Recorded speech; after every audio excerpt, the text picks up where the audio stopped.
Hey everyone, welcome to Audiobooks All Day. And today, Jeff and I are going to be talking about The Legend of Sleepy Hollow.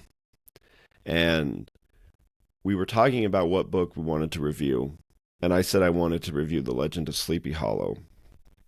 And I didn't tell you why. And so the last major holiday that we had was the 4th of July. And this was maybe a week ago. I was in a Walmart and I was walking and I was trying to grab something. And I walked past the holiday area. And you know what they have up? They have Halloween. Halloween. Yeah. It's August and they have Halloween. But that got me thinking that, hey, it's time to start reading ghost stories. I just decided that. So I decided that The Legend of Sleepy Hollow is a great one to start off with.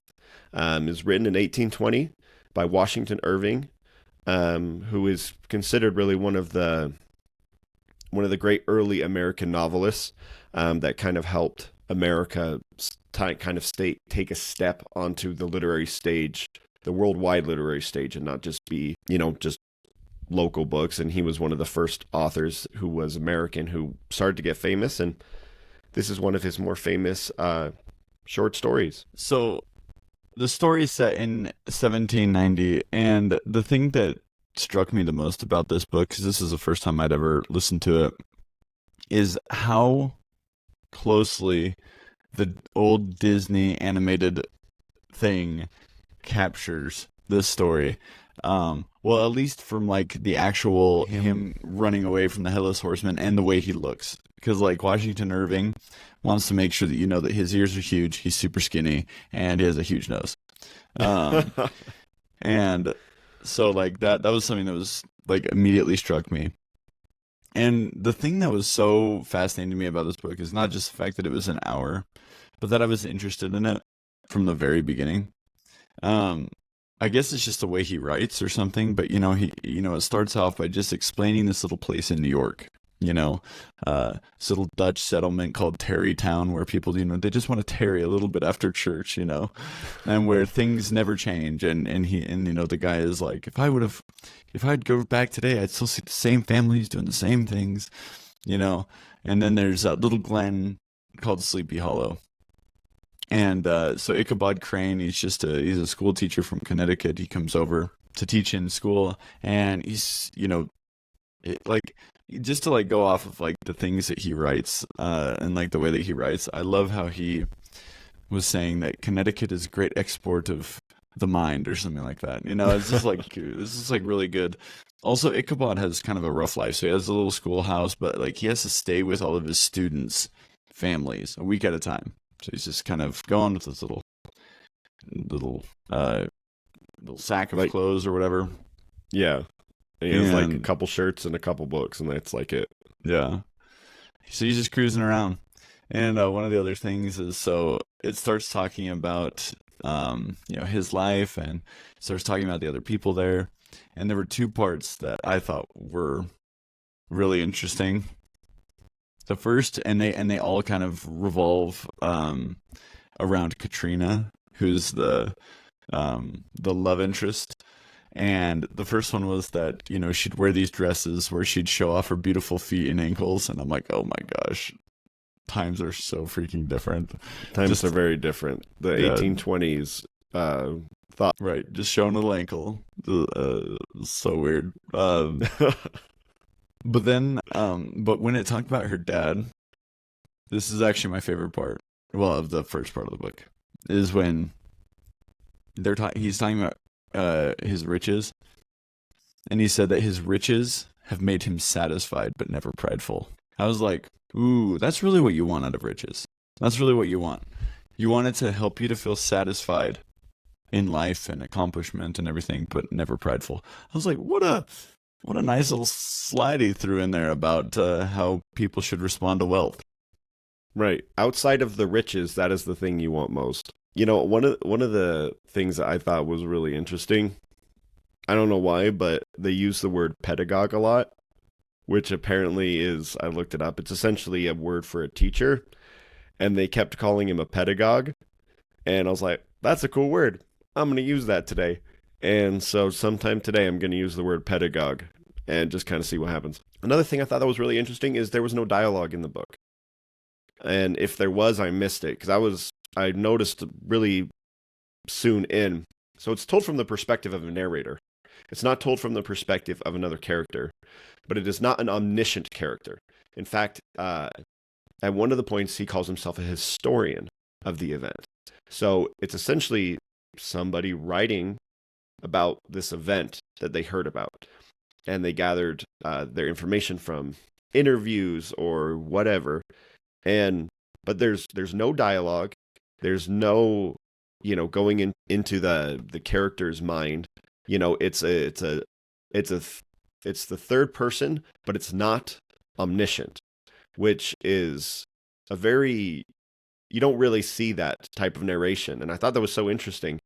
And it kind of gave, because the idea is that it's a ghost story and that there's the unknown. And I thought it played awesome into the fact that it was a ghost story because, you don't really know. There's that kind of element of unknown. And there were a few times where the narrator was like, and I don't even know what happened here.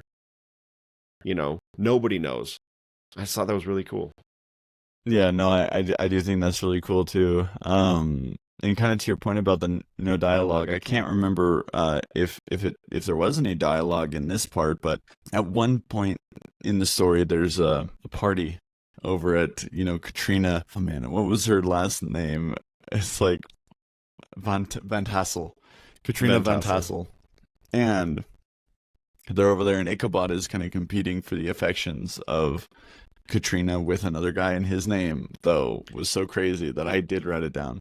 Abraham von Brunt, but his nickname is Brom Bones. Abraham Bones. Brones von Brunt. Like, what a freaking name. He sounds like a professional wrestler. Introducing Brom Bones. No, seriously, and so he's kind of competing for her affections, and while they're at this party, he's the one that tells the story of the Headless Horseman. So the Headless Horseman is thought to have been a Hessian soldier, so one of the German soldiers that was attached to the British Army and that fought, and he had lost his head. And he's constantly looking for his head. And so the whole thing is that he's buried in church. He has to go out at night. He gallops around looking for his head, but he has to be back to the church by sunrise, which is why you always see him in a hurry.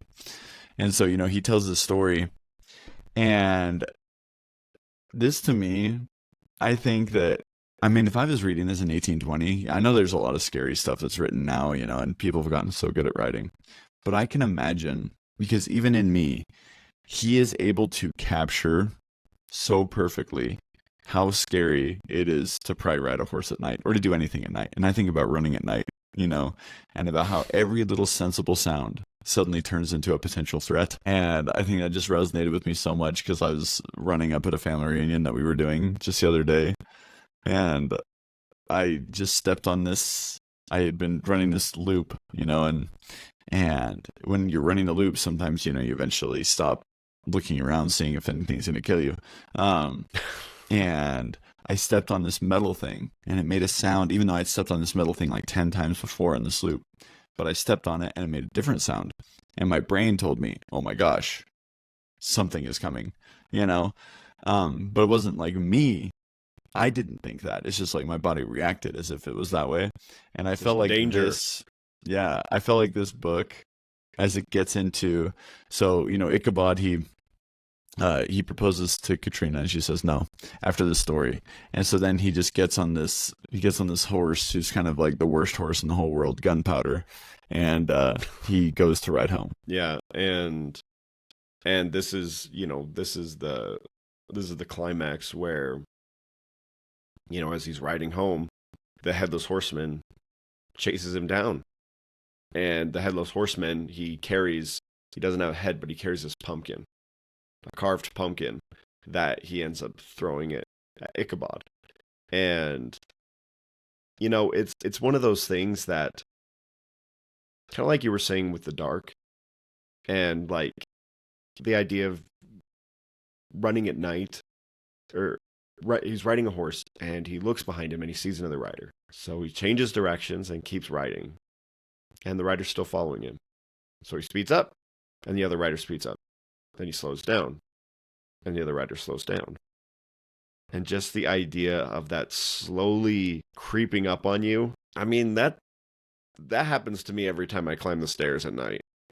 Because I'm positive that there's something behind me, and it's just the idea that there's just something there. It's just taking something that is very innocent, very simple, and which is the hallmark of any good horror story.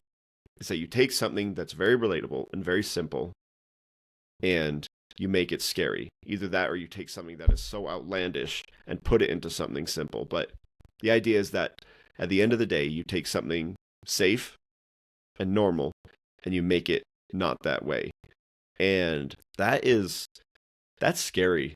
That's just the idea of just, you're just living your life, and bam, somebody hits you in the face with a pumpkin. Yeah, so Ichabod, he feels like if he could just cross this bridge, everything would be fine.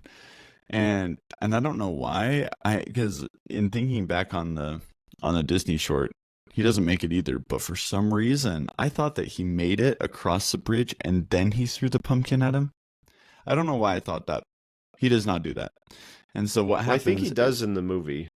I Does think he in that's the like movie? the whole point, because the rider stops and then throws the pumpkin. Yeah, so he doesn't make it across the bridge in this one. So he throws the pumpkin, the thing. And what's so interesting is that then it kind of gets into, because it's called the Legend of Sleepy Hollow, right? So this is the legend about Sleepy Hollow. And the reason why it's a legend is because nobody knows about what happened to Ichabod for sure. Because what they know is that Gunpowder was grazing in his master's thing. They were looking around for him. They see some of his stuff by the side of the river. So, he like gets hit with a pumpkin and then maybe tumbles into the river. And then they see pieces of pumpkin. And so what they think is, it's like, oh, well, was it freaking Brom Bones that, was riding after and hit him with something? Or did Ichabod just go because, Katrina, denounced him? And then then there was this one guy that said he had traveled to this other town. He's like, and I saw Ichabod Crane, and he's there, and he's a magistrate, he's some judge now, and he's really happy, but he left the town. Anyway, bottom line is that nobody knows what happened to Ichabod Crane. And that's kind of what makes it so fun, is that the book leaves you with that. It doesn't give you anything. It's just literally like this legend. As Washington Irving is writing it, he's writing as if he's somebody who just, like you were saying, writes down this little legend, and then that's it, and that's the story. And that's what I thought was so fun, is when it ends, it doesn't tell you what happens to Ichabod. Definitively say that the headless horseman was a real thing. It doesn't say that other people saw the headless horseman. It doesn't do any of that. It just says, here's these different things of what could have happened to him, and that's it. And I just thought it was such a fun book. I was very interested the whole time. Like I said, I think that his writing style, especially about, the reeds making sound and, the wind blowing through the trees and everything, just like that heightened awareness that everybody gets into when you're about to be scared. And then there's that moment of, he's actually getting chased. And anyway, just such a fun book. Yeah. I totally agree. And even when he's at the party, like, the level of description of the food, like, it is a very large percentage of the entire book where he's literally just describing the feast at Katrina's house. And I think, there's no dialogue. They don't spend a lot of time building out backstory or anything. It's just a lot of description, and then, a little bit of story, and that description is what brings it alive. And I as well, I like that it's not wrapped up in a bow. It's like a campfire story or folklore. And that's what it is. It's the legend of Sleepy Hollow. It's supposed to be this folklore. Going out and hearing stories from other people or around a campfire, and there's something unique about that, from watching a horror movie or a carefully crafted book or something, just to see something that is, or hear something that is just a person telling a story and allowing you to fill in all the holes. No good book or movie is going to fill in every hole, and it shouldn't, but it really leaves it to you to imagine. And I think sometimes, I've said this before, like, you know, scary books and scary movies are not the thing that bothers me. I'm not a big fan of scary movies, but the thing that gets me is me after. My brain is scarier to me than any movie I've ever seen because I'll take it and then I'll start to fill it in and I'll start to pull it a little further and I'll start to stretch it out and build on it. And then it's way scarier than the movie ever was. And, allowing somebody's mind to do that with a story like this, it's fun. It's fun, and it's definitely a book that I'd recommend. It's a great book to start off the Halloween season. It's a great book just to read folklore. It's just it's a great book for early American literature. It's really short. It's free on the Plus catalog. Really, just check it out. Totally check it out. And if you ever happen to be in Santa Claus, Indiana, apparently there is a roller coaster that is called The Legend that also features the frightful ride of Ichabod Crane running from the Headless Horseman. So make sure to check that out if you happen to be in Santa Claus, Indiana. Thank you all so much for joining us on this episode of Audiobooks All Day, and we will catch you next time.